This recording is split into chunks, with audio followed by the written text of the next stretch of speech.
I want to tell you a story. It's the story of a man. You see, my grandma was a real nice old lady, and she had a nice little old lady house. We used to go there a lot before she passed away several years ago, and my grandparents tore it down to build a new house for themselves on top. One thing I distinctly remember was her attic, and boy was it scary. It was dark. Only one light bulb would work, and you had to be real careful because there was a lot of exposed insulation. So if you stepped off the boards to get around, you'd probably fall straight through the ceiling into the room below. But it wasn't so much the atmosphere of the attic, the fact that it was dark, dusty, and smelled a little weird. It was the story my uncle and dad used to tell me about it. And now, I'm going to tell you. A very long time ago, when my grandpa was just a little boy, they moved into this house. It was nice. 2 bedrooms, a nice bathroom, dining room, kitchen. My great-grandparents made a very decent living. My great-grandfather owned a very successful body shop, and my great-grandmother sold Avon. One day, my grandpa was playing in the living room when there was a knock at the door. He answered, and there stood a man. He was wearing a nice suit, holding a nice hat against his chest with a polite smile on his face. "Hello there, Junior," he said. "Is your father home?" My great-grandfather approached the door, suspicious.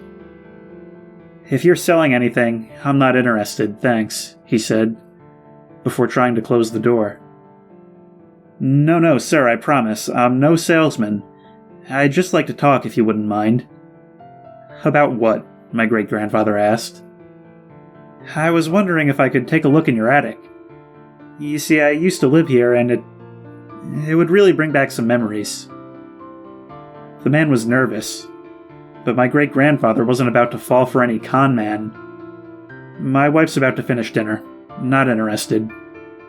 So he shut the door and ushered my young grandfather away. A day passed. Another hot summer day. My great-grandmother was fixing my grandpa lunch when she heard a knock. "Wallace, could you get the door?" she called to great-grandpa, who sighed and obeyed his wife. It was the man again. "Now see here, mister. I already told you I don't want some stranger in my house. You leave me and my family alone before you upset my son and wife. And if you do upset them, I think there's going to be some trouble." "Please, sir," the man pleaded, wringing his hands. "It'll only take a moment. I absolutely must get up there, even if for 10 minutes. This time, my great-grandfather didn't give him the liberty of a goodbye. Only a slammed door. A few days passed. Peaceful playing, working. The life of your average Canadian upper-middle-class family took place as usual. My great-grandfather, great-grandmother, and grandfather sat eating dinner one evening. I like to imagine they were having my great-grandma's roasted chicken and potatoes. So delicious. But I digress. Again, a knock at the door. It sounded important. "I swear if it's that man trying to get in our attic again, I'll be tuning his clock but good," my great-grandpa muttered, getting up. "Wallace, please, nothing in front of little Jim," my great-grandmother cried. It was the man again. He was not, however, alone. He was with another man who looked similar. "Now, sir, before you chase us away, please understand. We're brothers, and we absolutely must speak with you." "Well, spit it out then, man. Now you've gone and interrupted my supper after a long day's work. This had better be good," my great-grandfather threatened. "Tell me, sir, have you ever heard strange noises in your house? Scratching, shuffling, maybe even light moaning from your attic?" the new man asked calmly. My grandfather turned stone cold. His son, my grandpa, had often whined of scratching and other sounds, to which both his parents attributed to maybe mice. "Maybe we have, maybe we haven't. Why do you ask?" he answered coolly, crossing his arms. The men at the door exchanged worried glances. If only you'd let us come up to your attic. You could come if you like, but it would be better if you told your son to go to his room and your wife to the kitchen." So my great-grandfather told my grandpa to go play, asked his wife to clear the table, and led the men up to the dank attic. They used it for only storage. There were no real reasons to come up here, ever. The two men looked around, and knocked on the wood of the attic walls in various different spots. Knock knock. Hollow. Knock knock. Hollow. Knock knock. Not hollow. My great-grandfather froze as they nodded to one another before turning to face him. "Now, sir, please believe us when we say we'll pay for any damages that need to be fixed, and that what we're about to do may be very shocking, maybe even frightening to you, so you may very well not want to see what's about to happen." My great-grandfather pondered right then and there about turning his heel and wading downstairs. But no. He had to be the man and stay for his family's sake. "Go ahead, then. What's in there?" he asked. He wished he hadn't. The two men pulled at the boards, peeling away the old wood fairly easily. My great-grandfather felt vicious bile build in his stomach and throat. The smell. Oh God, the smell. His body was frail and gnarled. His skin was a ghostly white, his bared teeth yellow as the freshly boiled sweet corn. His eyes were open, glazed over and staring. The pupils were milky. He was blind. The whites were barely that. Instead, they were bloodshot to a point that was almost unbelievable. His fingernails resembled long brown talons. Horror filled my great-grandfather as the two men bowed their heads.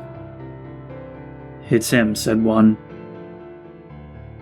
The other only sighed and covered his nose with his sleeve.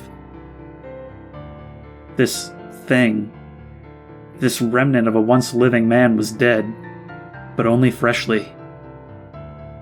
That was when my great-grandfather had reached his boiling point.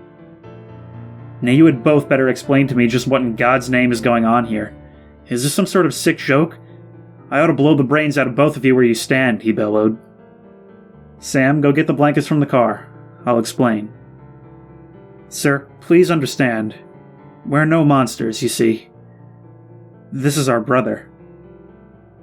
He began fretfully looking at the mangled creature in the wall. "Your brother? You sick freaks locked up your own brother on the wall?" my great-grandfather cried out, placing a hand on his queasy stomach. "Never, sir, never," said the man. "My father just passed. We never even knew this poor boy existed our whole entire lives, my brother and I. Now it would seem our brother here was born with some sort of mental retardation, something that my mother and father couldn't handle as parents, so they chose to do the unthinkable, rather than face the public with their shame," he explained, motioning to the shell of the man.